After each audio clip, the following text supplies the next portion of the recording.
Guru besar bisa diarak opini tanpa bukti. Rakyat akan semakin bingung. Dan demokrasi akan dikotori oleh para oportunis yang menjual narasi demi klik dan kekuasaan. Dan sekarang waktunya kita bicara terbuka. Rismon Sianipar harus bertanggung jawab. Jika dia punya bukti, bawa ke ranah hukum. Kalau tidak, dia harus bersiap menghadapi proses hukum karena menyebarkan fitnah, hoaks, dan manipulasi publik. Bukan main-main, penjara sudah menunggu.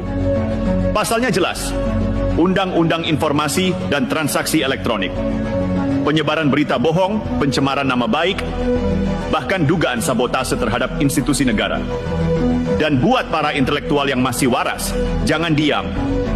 Jangan biarkan gelar profesor jadi tameng untuk logika ngawur. Jangan biarkan kampus dijadikan alat propaganda murahan. Buat UGM, ini ujian moral. Nama baik kampus sedang dipertaruhkan. Sudah saatnya UGM bukan hanya membela Jokowi, tapi menegur keras alumni dan mantan pemimpinnya yang ikut bermain dalam kubangan fitnah. Kalau tidak, publik bisa mengira kampus pun sedang main dua kaki. Rakyat, kita harus bangkit. Jangan biarkan bangsa ini dipermainkan oleh mulut-mulut licik yang pandai bermain drama. Kita harus lawan dengan 3 senjata utama: data, nalar, dan keberanian. Lawan fitnah ini bukan hanya demi Jokowi, tapi demi menjaga akal sehat publik, demi masa depan bangsa, demi mencegah generasi muda terjebak dalam logika bodoh yang dibungkus kritis, padahal cuma dendam pribadi dan ambisi kekuasaan. Dan untuk Rismon serta para pion-pionnya, main kalian sudah kebaca. Rakyat bukan penonton bodoh. Kami tidak akan diam. Kalian boleh bicara sesuka hati, tapi kalian akan mempertanggungjawabkannya di depan hukum, di depan publik, dan di depan sejarah. Indonesia bukan milik para pembenci. Indonesia milik mereka yang berdiri di sisi kebenaran. Cukup sudah bangsa ini dihina oleh segelintir orang yang menganggap opini bisa dijual seperti dagangan di pasar loak.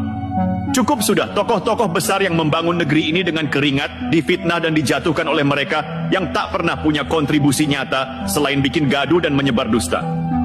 Jokowi bukan manusia sempurna, tapi dia bukan penjahat seperti yang coba digambarkan oleh Rismon dan para pengusung narasi bajakan.